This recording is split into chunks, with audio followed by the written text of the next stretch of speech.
Ya, Assalamualaikum dan selamat sejahtera.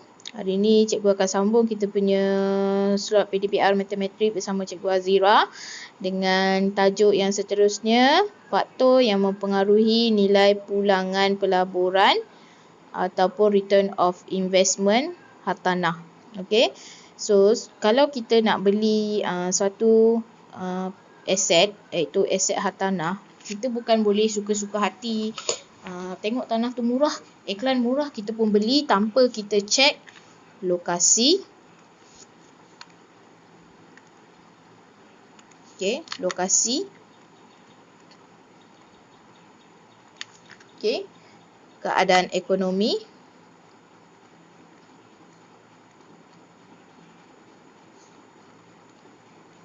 Dan juga situasi politik.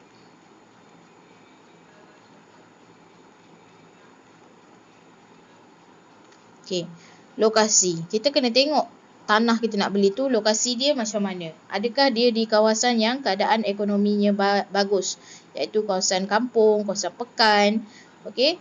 Dan situasi politik ni dipengaruhi oleh kepadatan penduduk. Kalau situasi politik satu kawasan tu tidak baik, maksudnya tiada kemudahan-kemudahan asas yang baik, so maka tanah dekat situ tak akan menjadi tumpuan orang. So maksudnya bila awak beli, awak dapat mudah, tapi bila awak nak jual balik, tanah tu tak ada harga ataupun tiada nilai pulangan pelaburan untuk awak. Okey. 12. Bila kita nak buat pelaburan hartanah, kita kena tahu maksud-maksud dia ni. Risiko pelaburan, tahap pulangan dan juga kecairan. Apa itu risiko pelaburan? Okey, risiko pelaburan adalah kemungkinan ketidakpastian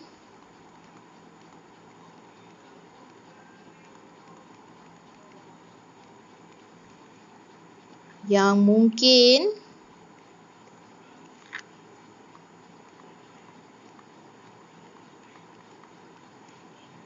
dialami daripada pelaburan. Okey, sebab kalau kita melabur, kita tak akan tahu. Mungkin hari ni kita nampak pelaburan tu menguntungkan, tapi 1-2 tahun lagi kita tak nampak. So tetap ada risiko pelaburan. Tahap pulangan pula adalah keuntungan yang diperolehi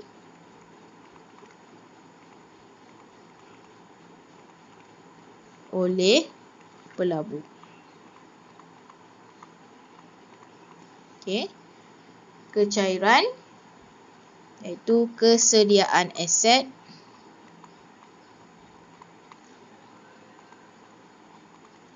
untuk kesediaan aset boleh ditunaikan. Boleh ditunaikan tu bukan macam janji yang kita boleh tunaikan janji. Tak, ini maksudnya aset tu kita ada contoh barang kemas. Okey, kalau cikgu terdesak nak pakai barang kemas, cikgu boleh jual barang kemas cikgu untuk dapatkan duit. Macam tu. Itu maksud kesediaan aset boleh ditunaikan. Okey, 13. Lengkapkan jadual di bawah. Jenis simpanan atau pelaburan. Okey, kita ada simpanan. Tahap risiko untuk pelaburan jenis simpanan ni adalah bebas risiko. Dan tahap pulangannya adalah rendah. Dan tahap kecairan dia tinggi. Bila-bila masa awak boleh guna duit tunai awak tu. Okey, satu lagi. Apakah jenis simpanan atau pelaburan yang mempunyai tiada risiko, tahap pulangan dia rendah dan tahap kecairan yang tinggi, iaitu simpanan tetap. Simpanan tetap. Okey. Kalau amanah saham, kita tiada risiko sebab kita melabur, tapi yang menanggung risiko tu orang yang melaburkan duit kita. Contoh dalam ASB, walaupun dia ada kerugian, kita tetap juga dapat kita punya pulangan dia. Sama ada tinggi ataupun rendah. Dan biasanya pulangan tu tak banyak pun dalam. Yelah macam ASB berapa persen setiap bulan, setiap tahun dia bagi kan. Okey. tahap risiko tinggi, tahap pulangan yang tinggi dan tahap kecairan yang sederhana, iaitu saham syarikat. Okey. Itu sebabnya kalau kita tengok drama-drama TV yang berlakon jadi syarikat, keluarga ada syarikat besar-besar ke, bapak dia tak suka je. Okey, kau jangan jadi anak aku lagi, kau jangan harap nak dapat share daripada syarikat. Itulah dia. Dia memang tahap risiko dia sangat tinggi. Bila-bila masa boleh jangan ahli keluarga pun boleh bergaduh disebabkan saham syarikat. Okey, yang kedua unit amanah. Yang keempat 1, 2, 3, 4, 5. Yang kelima unit amanah. Okey, dia ada juga risiko tapi rendah. Okey, dan sederhana. Tahap pulangan dia pun sederhana. Ini macam ASB tadi. Ni ASB. Dan kecairan dia adalah tinggi. Bila-bila masa duit dalam ASB kita yang kita laburkan tu, kita boleh keluarkan bila-bila masa. Tapi pulangan kita terima adalah berdasarkan baki terkini yang ada dalam unit amanah kita. Next, hartanah. Risiko dia sederhana. Biasanya kita akan untung. Okey.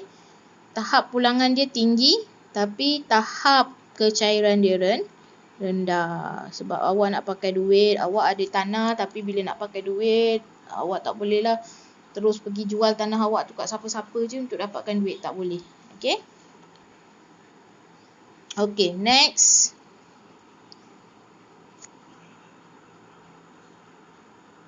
Okay, next cikgu nak masuk kepada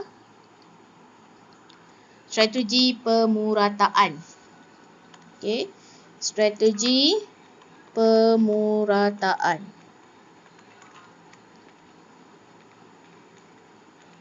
Okay, apa yang dimaksudkan dengan strategi pemurataan ni? Okay, strategi pemurataan adalah kita kira dia daripada kos purata unit saham. Seunit saham yang di mana kita boleh kira daripada jumlah pelaburan dan kita bahagikan dengan bilangan unit saham. Contoh kita ada melabur 1000. Berapa unit saham yang kita dapat? Kalau kita ada 1000, kita dapat beli berapa unit saham? Kalau harga saham tu RM1, 1000 bahagi RM1, kita dapat 1000 unit saham. Macam tu. Okey. So, saya akan terangkan dia melalui soalan. Hitung jumlah dan kos purata seunit saham dalam jadual berikut. Okey. Contoh. Okey. Cikgu ada ni. Okey. So, bilian yang pertama. Dengan kos dia ada duit 3,600. Dia nak beli saham yang berharga RM1.50 seunit. So, dengan 3,600 tu, berapa unit saham dia dapat beli? Okey, 3,000 bahagi 1,500, awak dapat 2,400. Okey. Lepas tu, dia pelaburan yang kedua, dia ada 3,400. Dia nak beli saham yang berharga RM1.60. Okey. 3,400 bahagi dengan RM1.60, dia dapat 2,125. 3,450, dia nak beli saham RM1.50, dia dapat beli 2,300 unit saham. 3,600 bahagi RM1.80 sama juga dengan 2,000. Okey, 3,500 bahagi RM1.75, dia dapat beli 2,000 unit saham. So, berapa jumlah pelaburan dia? 3,600 bahagi 3,400 3,600 tambah 3,400 tambah 3,450 tambah 3600 tambah 3500 sama juga 17,550.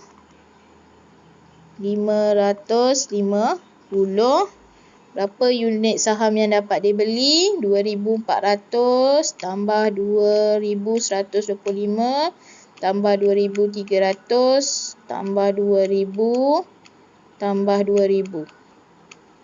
Sama juga 10,825. So, berapa unit saham yang dia dapat beli? Okey. Berapa harga seunit saham yang dia beli sebenarnya? So, itu kita gunakan strategi pemurataan, di mana kita gunakan formula kos purata seunit saham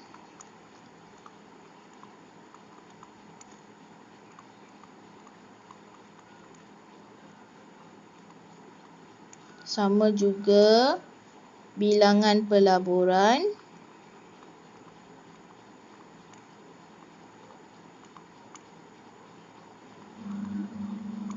bahagi dengan bilangan unit saham.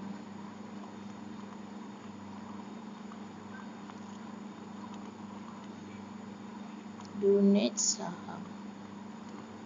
Okey, so setakat sini 17,550 bahagikan dengan 10,825. So, kita dapat 17,550 bahagi 10,825. RM1.62. RM RM1.62. Okey, itu adalah kos purata seunit saham. Okey, untuk soalan B tu, saya nak awak berangan jadi seorang pengemudi sebuah syarikat.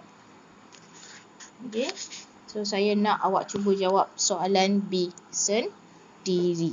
Okey, so nanti saya bagi jawapan dia. Harga seunit saham dia adalah RM2.18.